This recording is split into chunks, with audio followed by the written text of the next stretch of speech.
This is Casual Babble. Name is BC Babbles Hangout. We are here to have fun. Also, if you'd like to submit your story, your questions, or your office gossip, be sure to swing over to our Reddit community. It's called Talk Office Gossip, and that's where you can share all of your insights and your personal questions that you'd like to have discussed on the show. Well, good morning. It's a Monday, and we are now trying to find the best way possible to move out of our weekend mode and back into work mode. What's the best way to do that, in my opinion, is to start off with always trying to make sure we get some good sleep during the weekend. As much as sleeping in or even not going to sleep at all during the weekend is kind of a typical behavior that a lot of us, including myself, are guilty of making. We got to get the sleep in. If we don't get the sleep in, then we are not going to find ourselves with the energy to be up in the morning when it's very, very important.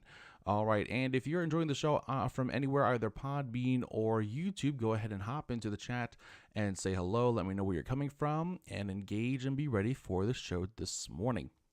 So today we're just going to talk, right? Having just kind of a base good conversation. I want to check in on you, make sure you're doing well. Hoping your weekend went very smoothly and you are having the energy this morning to hop into the car, put your shoes on, and make your way down to your workplace this morning. Also, if you would like a way to help support the channel and the community of Casual Babble, be sure to check out both the Patreon as well as the Buy Me a Coffee links, which I'm going to be putting in the bios this morning in the chat. I apologize for that misspeak. So check those out if you want to, and be sure to engage in the community yourself. And each of those links gives you a different way to be acknowledged as an awesome supporter, as well as give you early access to content on the channels. This morning, I also want to mention, sometimes when we find ourselves in a position that we know for the most part is going to really just be kind of a stepping stone, it's probably not providing us everything we're hoping for in a professional position, but it is, ultimately providing us an income. It's easy to not go into the work week with any kind of gumption, with any kind of energy, because we know that ultimately at the end of the day, at least for where we are currently at, we're not getting out of our job what we want to get out of. And for a lot of us, it's going to be that we're not being called upon to either tap into our skills or have our skills be pushed in a way where our skills are going to be evolving ultimately. I harp on my first job out of college all the time. We're there for 3 years, didn't learn anything, and I had to take it upon myself to be active outside of work hours so that I could have any really production skills whatsoever when I finally left the job.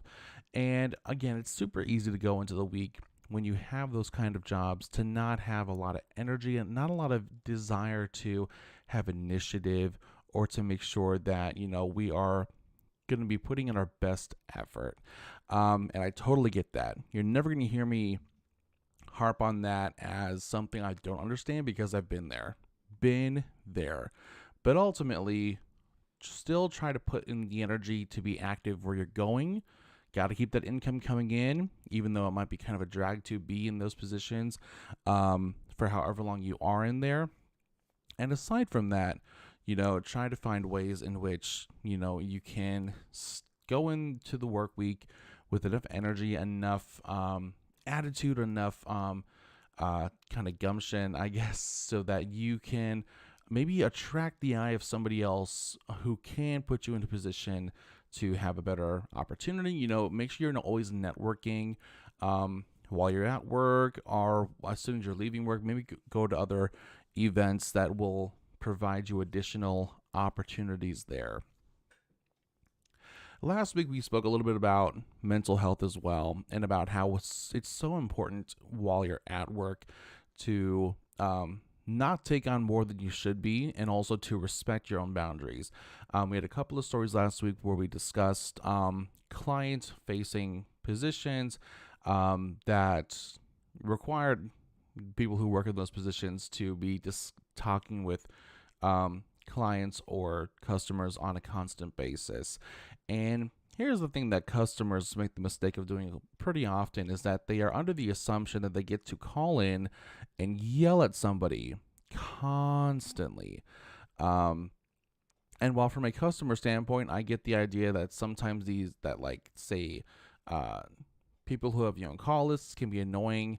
But so I'm talking more about people who are in positions such as client or customer care specialists, or people who are in positions to like coordinate marketing campaigns and who are not only overseeing services for the client or specific clients, and they have a particular bill or book of business and they only talk to certain clients, but also trying to maintain a rapport. And clients make the mistake a lot of times of assuming that just because they put money somewhere, they've got the right to yell at whomever they want to yell at. And this is a very incorrect assumption, if I may say so. It makes zero sense for them to make those kinds of assumptions, because here's the thing, and I told you about my friend, my coworker, who was very nice to me when I was on a particularly hard call one day, who, after listening to me try to work with a client that wasn't initially mine, I got transferred, and she literally walked over and just turned my phone off for me in the middle of the conversation.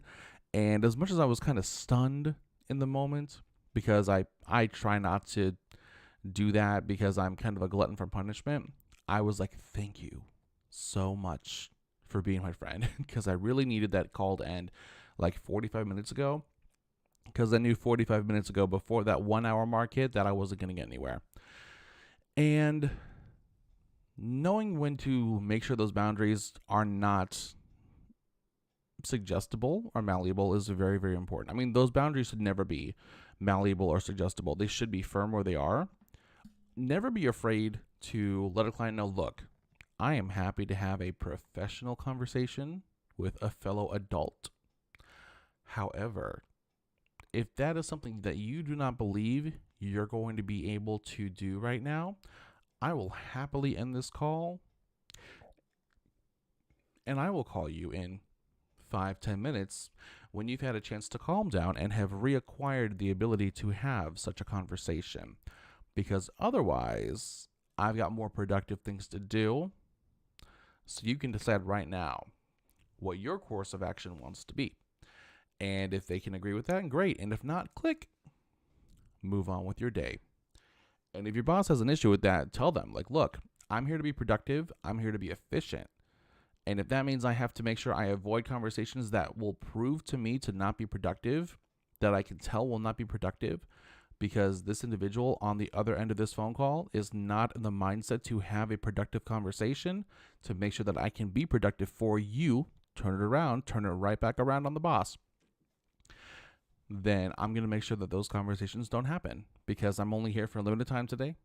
I'm not looking to be here past 5 o'clock, 5:30, whenever the actual end of work day is. So I'm going to make sure to be as productive as possible in this role, and you're going to have to be okay with that. Always turn it back around to making it framed in the idea of you being productive for the supervisor, boss, company, whatever. That way, it's like, you know what? It's not just selfish, even though it might be, understandably, but it's still framed in a way that makes you seem very professional. You always want to be efficient for who you're working for. That's why you're not going to deal with some bullshit from any customers or clients who clearly have lost the plot. I've been hearing that phrase a lot lately, lost the plot, which is funny because I only ever heard that phrase initially when I was watching this great Netflix show called Dairy Girls, about these girls who grew up in Londonderry back in the 90s during what are called the Troubles. And that's the first place I ever heard the phrase lost the plot. And I feel like now, like everywhere, I'm seeing this phrase lost the plot. And I love it. Lost the plot. Like you've lost your mind. You've lost what makes sense. And a lot of clients have absolutely lost the plot. They will wake up without the plot and still think that without the plot, it's a great idea for them to engage in conversation with other people, when really no one wants to talk to you. No one does, especially your client service person who I'm sure is trying their best to make sure that everything is going as well as possible and is searching for solutions that you want to yell at anyway. You can miss me with that. I don't miss it at all. I don't miss it at all. But I know a lot of people out there, maybe you are probably in that position right now, and you're just walking into a Friday morning, not Friday, my God, it's Monday. Sorry, I will not do that to you again. But walking into a Monday, just like, God, how many of these clients will be like that today? And as much as we can't control how they want to handle their day, do what you can to keep those boundaries up. Because at the end of the day, maintaining those boundaries is going to keep you in a better working mindset, a better mindset to be productive. And now, while I am here, talking about ways in which you can be productive where you are, please don't ever misconstrue that as me saying that I'm necessarily here on the side of the boss. Because here's the thing, I'm here on the side of the worker. I'm here on the side of the millennial who is trying to figure out how the hell to navigate the office space. Because as a millennial going into it, I can tell you right now, as much as we are told either in school or like by any kind of authoritative individual in our lives that you got to be this way or that way, and you got to prepare for this or that, at the end of the day, that doesn't truly set you up to know how the hell to handle certain situations, because you're going to go into an office situation in which almost any kind of occurrence could happen. Anywhere from a boss who cannot handle the stress of their own job. You can go into an environment with coworkers who have been there forever and who are provided this really unfair amount of favoritism, or coworkers who do not know how to get along with people. They don't know how to be on a team. And in that instance, I'm like, then why the hell are you here? All the way from other more scandalous things happening either within the department that you're in or just somewhere within the business that you're working for.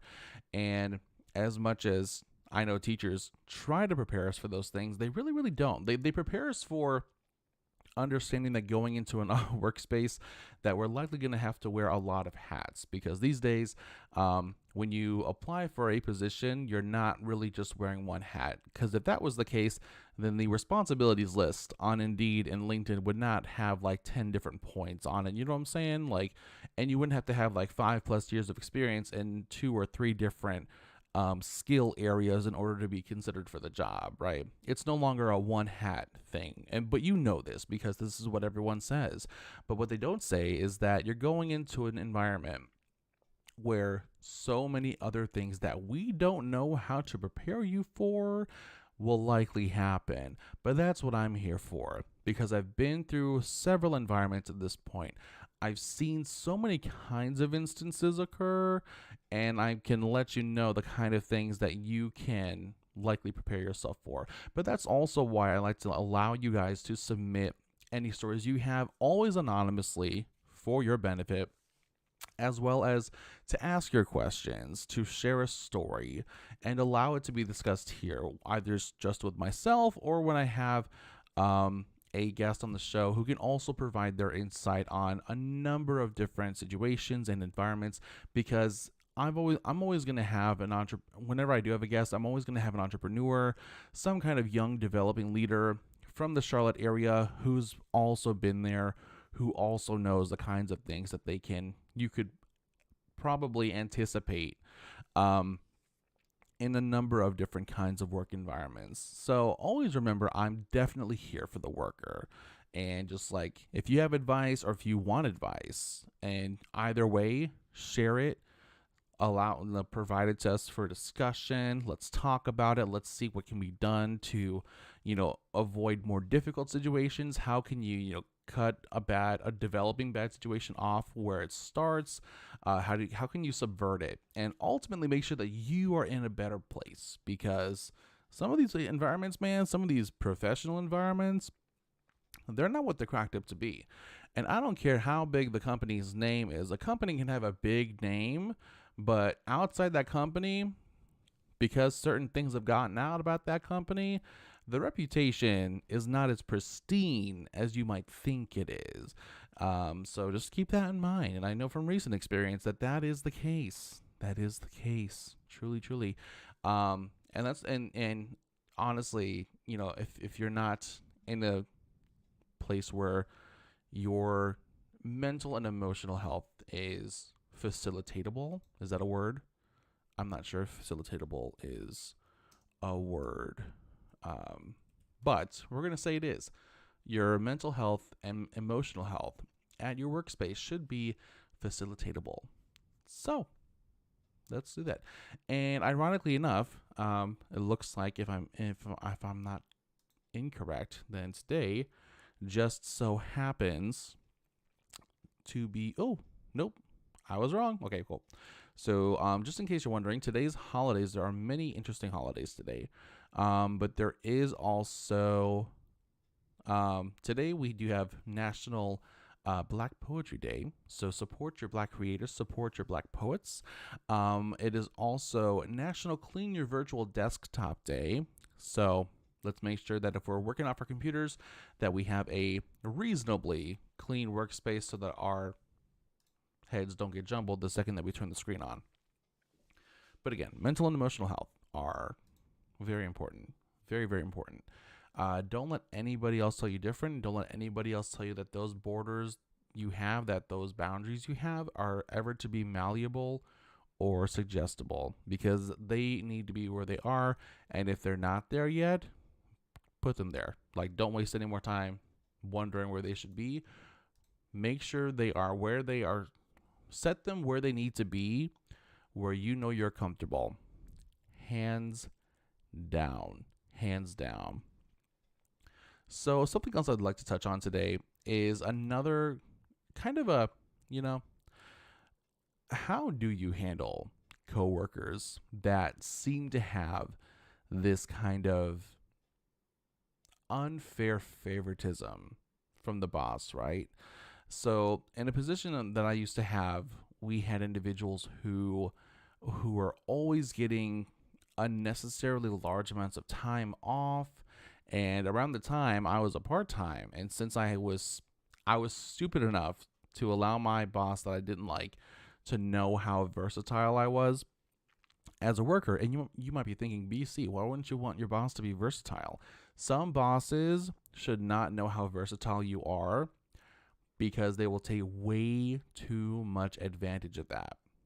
They will use that way too much, because you'll end up working full-time hours and never getting those full-time benefits. When I tell you I was working full-time, months at a time, constantly, yeah, and not getting the benefits for it, and working more than full-time a lot of times, because so many full-times would be taking a vacation or whatever. I'd be working full-time week to week on top of being part-time and having to work on the weekends. Still not about it.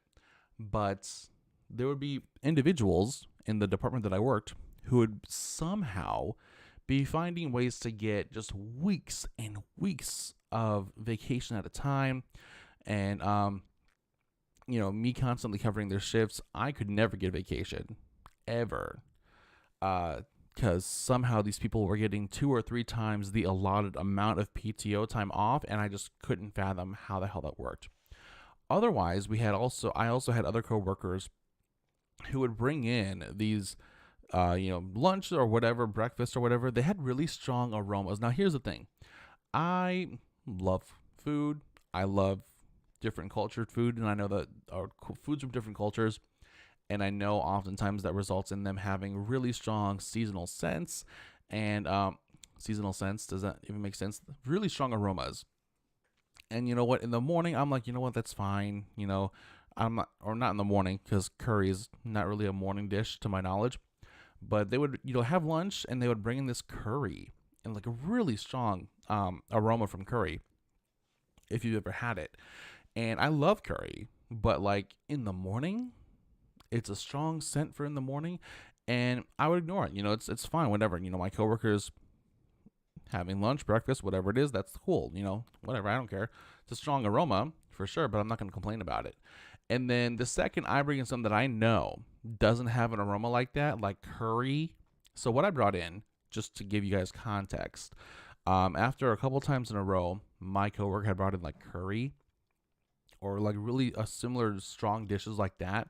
When I was trying to be healthier, I was setting up these meals where I had tabbouleh salad. If you've never had tabbouleh salad, it's really, really good. It's a great garnish. And then I would have like 2 or 3 hard-boiled eggs, chopped up and just like laid on top, and that's it. And then I would, if I had it for lunch, I would go heat it up, bring it back into the room. And the only scent that tabbouleh salad really gives off, if it's heated, typically you don't heat it, but if you do, is a strong kind of citrus smell because lemon juice is used in making tabbouleh salad. And so I would come in with my slightly heated food. You don't gotta like nuke it by any means, but like enjoy myself, enjoy my very healthy lunch. And then my boss comes by and like, hey, so whatever you made earlier today, some people were complaining about it, i.e., not somebody. I knew exactly who it was because he was a dick. And I said that if it's who I think it is, and I know who it is, they bring in things like curry all the time, and no one complains about the smell of their food. But I bring in this salad that at most smells like warm lemons, and this is a bad scent? No, ma'am. No, ma'am. No, no, no. So in that instance, how did I handle coworkers who were petty like that? And first of all, way too old to be acting as petty as they were, like they had not grown up yet. Honestly, I kind of settled in the fact that they were old as hell and they were set in their ways and they were going nowhere. At the point that I met them, going nowhere. And so I kind of found my peace in that idea. I know that if they are still alive, they are still where they were when I left that place. So I've taken comfort in that idea, which might sound harsh, but I don't care because my mental health over his petty BS. All honesty.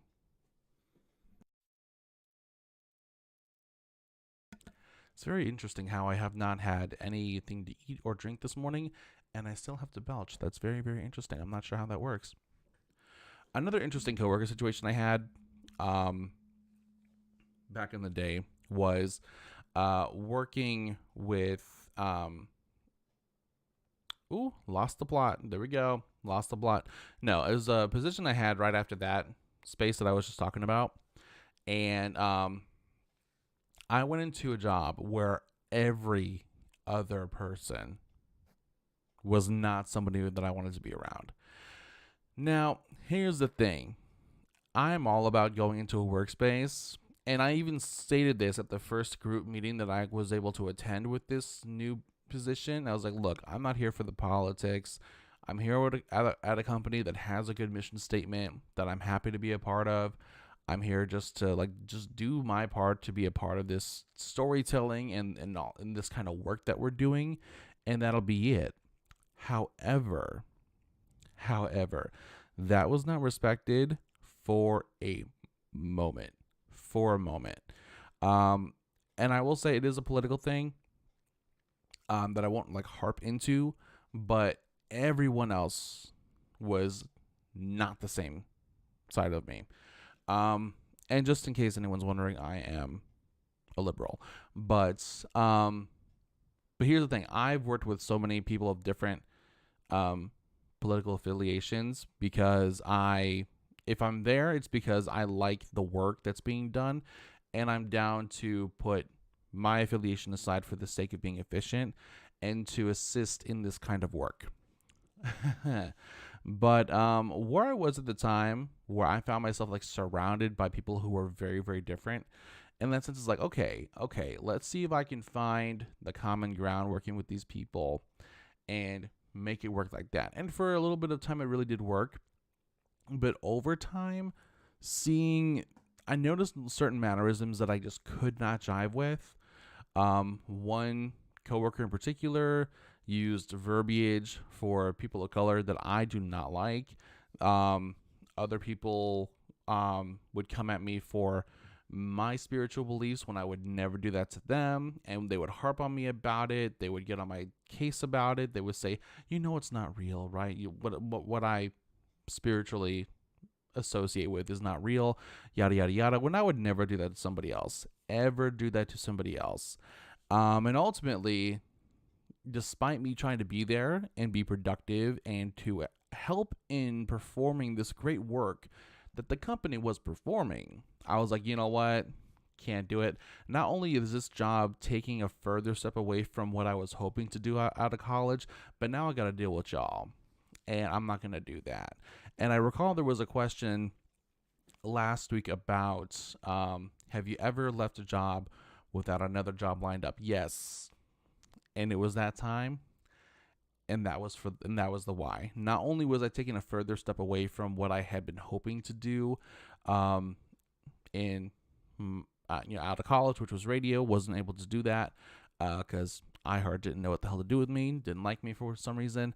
And then going into this other job where I was surrounded by these people who, had initially a different affiliation for me, and I found a way to work with them, but over time it was just like, you know what, I can't, because despite the fact that I did find a lot of common ground with these people, there were way too many other things that kept kind of coming into the picture that I was like, you know what, I cannot with you people anymore. So that's when I decided, you know what, I'm going to just take a real step back in general and provide myself an opportunity to be more or to really reevaluate the kind of positions I want to be in, because at this point, I think at that point I was like 4 years out of college, and I was like, I can't, these areas are not it, these positions are not it, so I got to find something else that's going to work. I really do.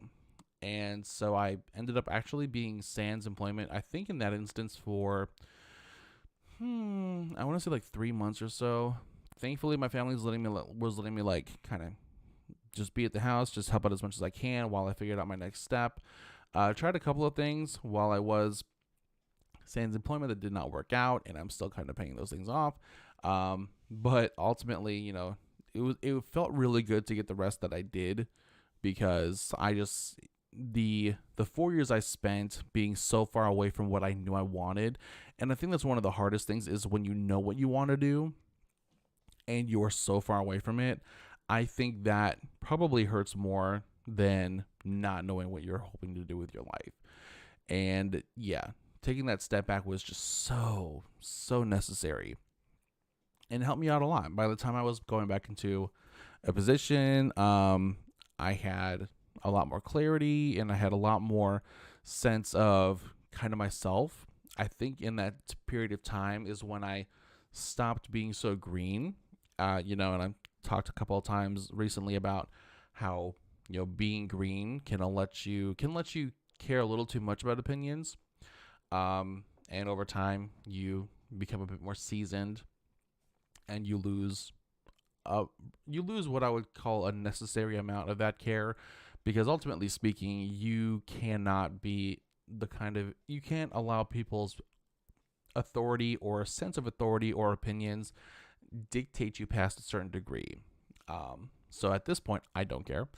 And that has allowed me to maintain a much healthier mindset as well. And I think that's really, really important. Real quick, I want to let you know that if you're looking for ways to support the community, there are a couple of ways in which you can do that. We got a Patreon where you can get early access to content on the BC Babbles channel, as well as be recognized as an awesome supporter. There are 3 tiers. Go ahead and check them out. The links are in the chat. Additionally, you can find my Buy Me a Coffee link. You can donate as much as you want, as many times as you want, and ultimately helping the community grow, allowing this show to keep going as it is and become even better over time. Also, do not forget that the Casual Babble monthly newsletter, is coming out this week. It'll be out on Thursday, so if you want to be if you want to be a recipient of the newsletter, go ahead and swing over to casualbabble.com. Right below the main page on the homepage, there is a sign up form that says sign up and keep up, and that'll be how you put your name down for the Casual Babble newsletter. Again, coming out this Thursday, October 20th. It'll be out by noon on Thursday, so be sure to put your name in the pot for that. That way you get all the awesome updates for Casual Babble and everything else BC Babbles related. So I've babbled enough this morning. Let's go ahead and hop into some submissions and see what's going on out there. And again, if you want to submit your story for the show, your gossip, your questions, head on over to Reddit. We have our own community called Talk Office Gossip, and share your story there, or head on over to casualbabble.com, go to the submit your story page, and submit your story that way. My admin will let you know on both platforms when your submission is used. Oh, I am so sorry. When your submission is used for the show, and any submissions not put on the show for time-wise will be included in the advice column section of the Casual Babble newsletter. Again, coming out this Thursday, October 20th, and it comes out every month, so be sure to sign up for that on the homepage of casualbabble.com.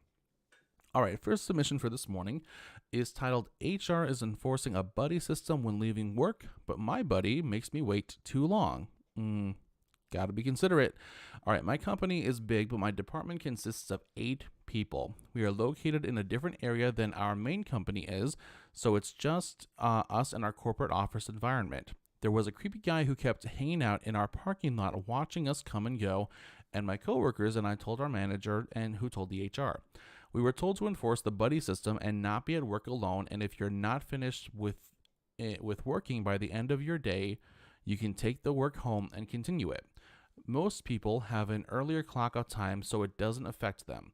But another coworker and I are the last to leave, so naturally when it's my clock out time, I want to go home. Understandably. Last week, there was a day where I was standing waiting to clock out, and my coworker, who I'm supposed to clock out with, made me wait 20 minutes until she was done sending emails so we could both leave together. How do I tell my manager in a nice way that I just want to leave when my shift is over and not feel tied to someone else? I can't keep waiting on my coworker. Very, very fair. Here's the thing. Obviously, everyone seems to know the reason why this buddy system was enforced. There was some creepy guy hanging out, and that's never a cool thing. So why your coworker doesn't seem to get that she can take the work home, or at least finish sending emails from home, talk to your manager, be like, hey, look, obviously, we're doing this for a reason, and I understand that, but based on, the fact that we should be able to get out of here and be away from the area that this creepy guy is hanging out in, I'd like to leave when I'm ready. Can you convince my coworker to just finish sending her emails at home so that I'm not waiting? Because I'm sure because here's the thing, even if you're being compensated for those 20 minutes because you're waiting to clock out, at the same time, it's like, still, coworker, get your ass out your desk, send emails from home, let's go, right? And I think it's one of those things where, hell, talk to your coworker too, be like, hey, look, we're supposed to leave, let's go. You can send emails when you get home, or you can do it first thing in the morning. Like, come on. And if it's a thing where it's like you're sending them now because you procrastinated earlier, that is you thing. That should not be a me thing. We're trying to get out of here because some creepy guy was watching us earlier. Let's get out. Let's go home. Be courteous in those situations, guys. Like, come on. If you're instigating, or not instigating, but if you are enacting that kind of buddy system because of some creepy incident, be courteous, and don't force somebody to wait on you. That makes no sense. Come on. Use your head, people. Come on. All right. This next one is titled Problematic Long Stay Guests. All right, we just checked in a couple guests for an entire month. They went through a certain third-party website and paid in advance through them.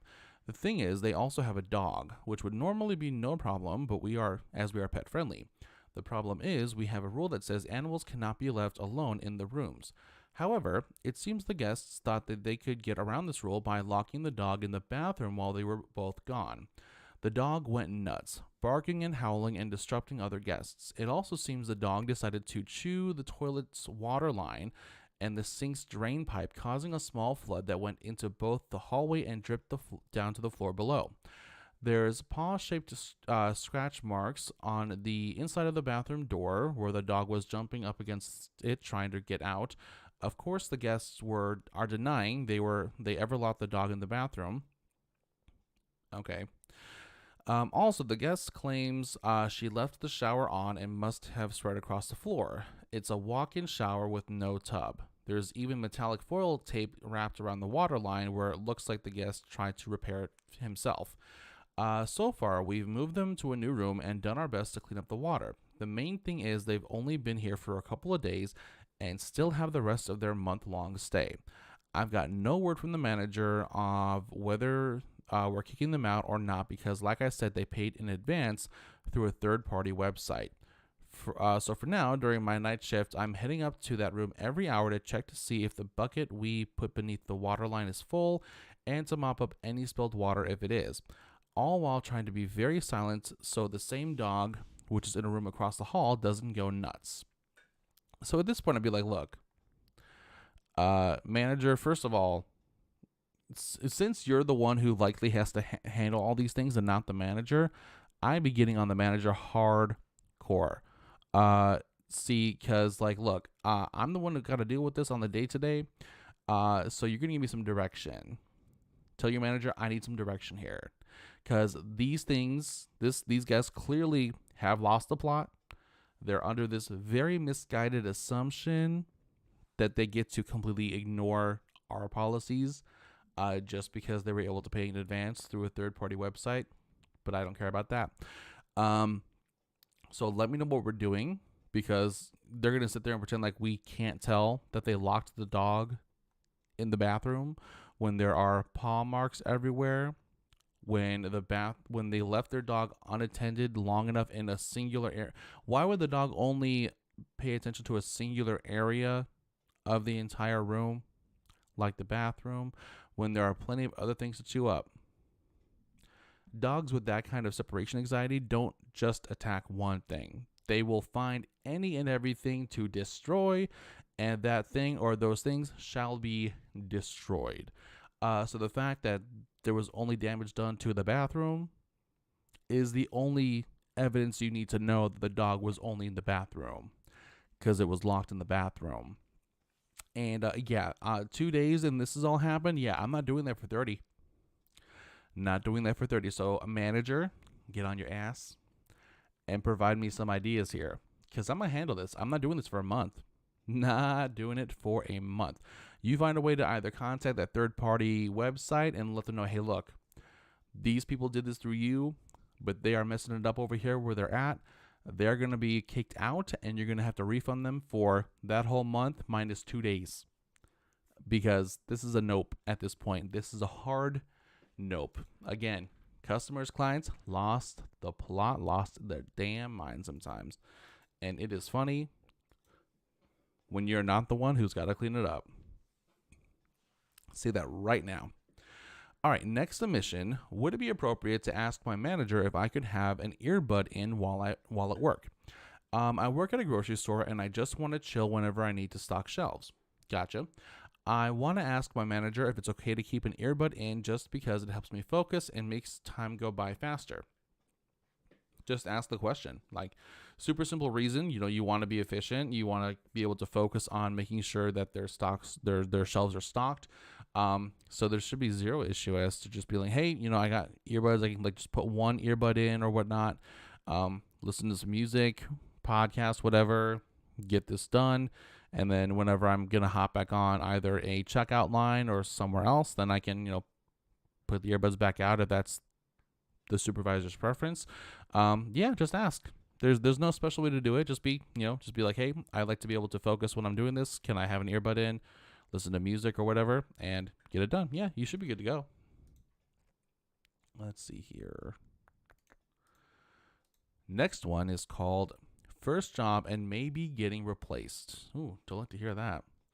All right, so I just got my first job in a fast food restaurant 3 weeks ago, and now they got another guy on trial a few days ago and told me there is room for only one person and they will see who's better. Is there anything I should do? I don't know much about it. Honestly, here's the thing. First jobs, always keep your mind out for a potential new job just because it's a first job. You're probably not ever going to keep this job on your resume unless you choose to go into restaurant management. But that's an if for you. And here's the thing, if they're already looking for somebody else in 3 weeks, One thing I would do, and here's the thing, and I'll always harp on this. I am always heavily communicative with my bosses. I made a point to learn to be very communicative over the past few years. Just be like, hey, look, so I noticed this, and you told me there's only room for one person. I'm noticing this new guy is here. Would you like to provide me some creative feedback? Because, you know, if there's something I can work on, I'll work on it.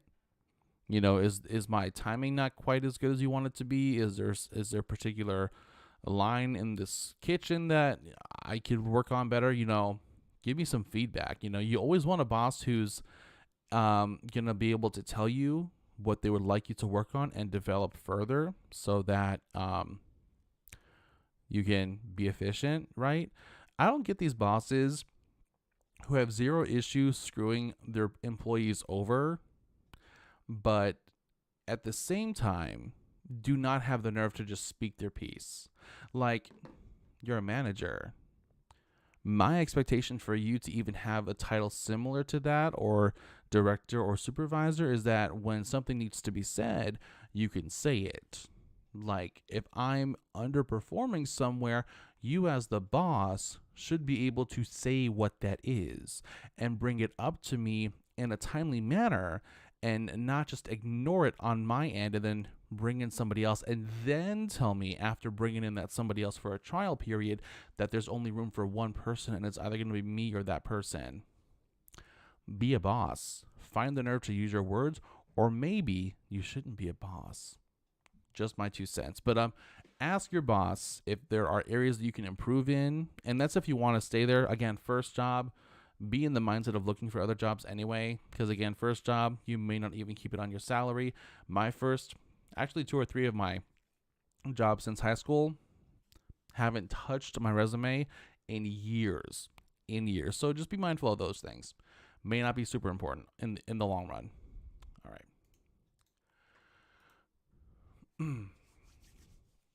Next submission, titled "No One Wants to Work and They Did This Last Time." I work at a front desk at a hotel located in the airport. I have this woman who comes to check into the hotel and then asks about checking in for her flight. I told her that she can use the kiosk around the corner, or if she needs personal assistance, she can proceed to the ticket counter. She then goes on a rant about how she's old and cannot use the kiosk. I then told her not a problem, and the ticket counter located near where she entered can assist her. She then goes on another rant about how no one wants to work anymore. I then told her that I do not work for the airline. I have not received any training from this airline, and I do not get paid by this airline, so any issues, which include checking her into her flight, I cannot assist her with. Makes sense. And as much as old people like to say that these days people don't like to work, oftentimes old people don't want to listen. That's just what I've learned too. All right. Here we go. She then asks what happens if she does not get her boarding pass, and I told her she would not be allowed to even enter the sterile part of the airport and not allowed to fly. She then counters on that last time she flew, somebody at the hotel helped her. Now, I seriously doubt that, but it's possible. Just because we work at the airport doesn't mean we can do everything needed to support somebody at the airport. Totally true. Airports are huge. You know how many businesses they fit in airports these days? Likely the person you find in a particular location of the airport, that's what they can work. Because otherwise, the time it would take for a singular person to be trained on everything for an airport, are you serious right now? No. I'll tell the old lady to find somebody else to help her. Or tell the old lady you'll get your manager, and the manager will be the final say on the matter. Because here's the thing, this is what I would have retorted her with. Like, look, I just told you I don't have training on the kiosk or the ticket counter. So what do you think me trying to make the kiosk work for you when I have zero training on the kiosk is going to do? Because you may not end up with your boarding pass anyway, because me not having any training on the kiosk may not do something right or do something very, very wrong, and you'll never get your boarding pass. If the old lady thinks she's so smart, if this customer who lost the plot thinks she's so smart, let's see how well that brain works. My opinion, Obviously, I'm not so green no more. Certain things I won't deal with. But yeah, that's how I would go about it. Your call. And again, any customer going into an airport, again, the location where you find a worker, and if they're working in that area or that department, that is likely the one department that they are trained in. So move on. It's that simple. Like, just really move on. All right. Let's see here. Ooh, very short, very interesting title here, called Work Snake. Okay. I've been dealing with a snake at work for some time. I'm assuming a person, unless you're like a veterinarian. Let's find out. I've only worked at this company for about 6 months, and he's been here for about 25 years. Lots of people have told me stories about this guy doing similar things to either them or other people, and enough is enough. I've mentioned everything to my manager, his manager, this guy's manager, and have gone to HR. But here's what's happening. I stood up to this guy about an issue about an issue, and he didn't like it. So while I was on leave for COVID, he went to the president of the company, skipping his boss and my boss, and brought documents. I proofread and edited documents for the company that I had a couple of mistakes on. Very minor mistakes. I've corrected tons of mistakes of his without going to anyone, but apparently this is the way of dealing with me standing up to him. You love petty coworkers who are idiots. Now, everything has supposedly cooled down, and I come to find out he keeps blind copying people on emails he sends me. For instance, I'm working on a website that I put under construction on, and yet he still emailed me pointing out all the things that are wrong with it, and someone who was BCC'd on it told me they were. So he obviously is setting me up, trying to look like he's pointing out mistakes when the website says under construction. There's a reason why it says under construction, bro. Obviously, it's still in the works. All right, my point is that this BCCing is unprofessional, and I've resorted to emails with the guy because he's not trustworthy to have face-to-face conversations with, but now I don't even want to email with him, so I'm not sure what to do. It's making me uncomfortable, uneasy, nervous, and paranoid. I don't have anything to hide, however, this is so sketchy. Agreed. So do I go to his boss, HR? It was my boss's boss who told me he was BCC'd. Any advice would be appreciated.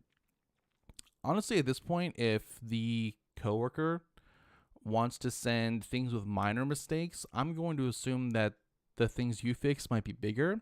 So why don't you send those things to his boss as well and see if he likes it? And hell, I'm always about having a boss facilitate a conversation with somebody and forcing a conversation to be had. Because, like, look, I'm here to do a job. I'm not here to try to be your babysitter or try to tell you how to act like an adult. I'm not here for that. I'm not paid for that. So either you're going to have a conversation with me, your boss, and boss's boss, and we're going to tell them what the hell's going on, which is that you were being a dick, it sounds like. I stood up to you. Now and I know for a fact you went to the president while I was on leave for COVID to try to make it seem like these minor mistakes that were made were massive. And if you don't stop doing that, I'll send them everything I fix of yours that have bigger mistakes that they don't know about yet, and see what they think about that then. Okay? Otherwise, I'd say back off, let me do my thing, and we'll have no more problems. Because look, again, I'm not here to be your babysitter. I'm not here to teach you how to be an adult. So if you can't figure that out, there's going to have to be a solution here. Like, I've been here for a little bit. Like, here's the thing. 25 years, people telling stories about you. Clearly, you're not the best person to be here. Granted, the 25 years thing could be a bit of an issue because it seems like despite these issues, either no one's reporting him or bosses don't care. So always be in the mindset to find a new company. But I would say start off having the supervisors facilitate a conversation. Do it. Have them facilitate an opportunity for things to be aired out because, again, You're not being paid uh, to be someone's babysitter. That is not your job. So don't let them assume that it is, because you're there for a job. Don't put up with that. Do not put up with that. All right. Last submission for this morning, with a weird title. Boss says he wanted a hug. Okay. Hi. I have a problem with sexual harassment from my boss, and I'm not sure what to do. I've been working with this small company for 5 months. The boss is around my age. We're both 33, both single.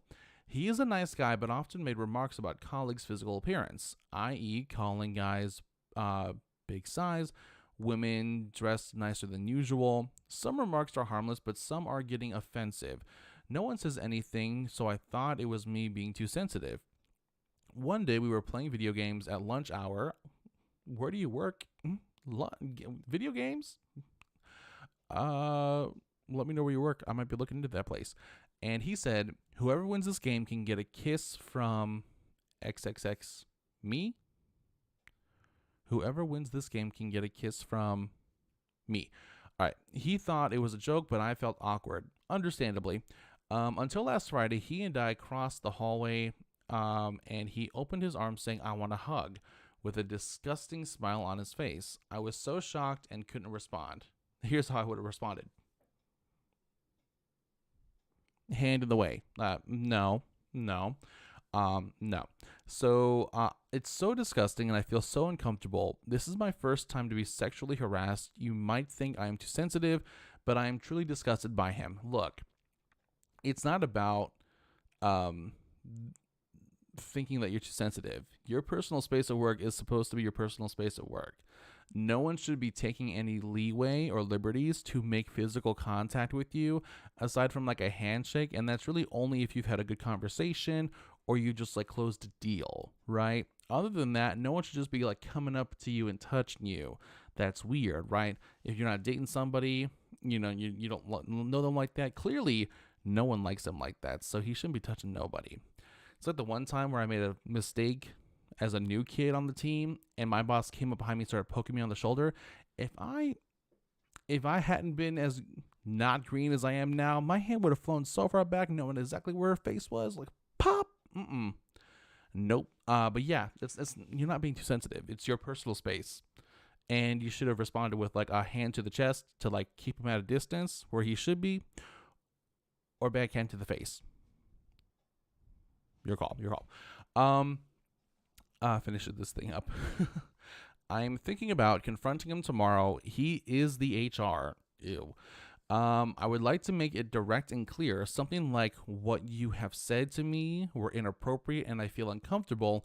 I want you to stop. If I have said something that misled you, I am sorry, but that does not mean you can say such things to me. I have no interest in you and hope you will take note of that. Go off. Yes. Thanks for reading this long post. Do you think this is all right? Anything to add? Now, I do hate for you that he is HR because that's just weird. Is he the only HR? Is there not a team that he works with? Because it's a little concerning for me. Is the HR kind of third party where you can like contact people beyond him? That's what I would do. But there is zero issue with you going there saying, look, yeah, what you've been saying is BS. I don't like it. It's uncomfortable. And it's going to stop. And let them know right there. Yeah, let them know. I don't like you like that. If at any point I said something that somehow gave you that assumption, apologies, but that is incorrect. So these are going to stop. You're no longer going to touch me. You're no longer going to say weird shit to me, and do this after making sure that there's some kind of like person beyond him that you can go to, or this goes beyond you, okay? And this will come to an end because this is not what I'm looking for in my workplace. So we're gonna have to make sure that this gets handled, as in you knock it off. Because if not, I'll knock it off for you. That's what I'll do, and I'm not here to play about that. Sexual harassment's not a cool thing. It's not, and that sounds so bland to say it's not a cool thing. Know your boundaries at work. If there's any theme for today, know your boundaries at work. And if people want to cross it, okay, make sure you set up repercussions for crossing those boundaries. Anywhere from like, look, we're about to have a conversation. Look, you're about to catch some hands. Look, I'm going to go above you, and your position will be in jeopardy. Let people know that there will be repercussions, consequences to crossing your professional boundaries. And so be it. All right. Thank you so much for joining me on another episode of Casual Babble. I hope you have a great Monday. If you're enjoying the show on YouTube, the live will be available for you immediately. So hop back onto the show if you came in late and didn't catch the entire conversation. And again, if you're enjoying on Podbean, thank you so much. And be sure to follow on TikTok and Instagram. BC Babble is what you're looking for. Support the channel with Patreon or with Buy Me a Coffee. Those links are available in the chat, and they will be in the description. Additionally, you can also submit your story on Reddit at Talk Office Gossip or at casualbabble.com on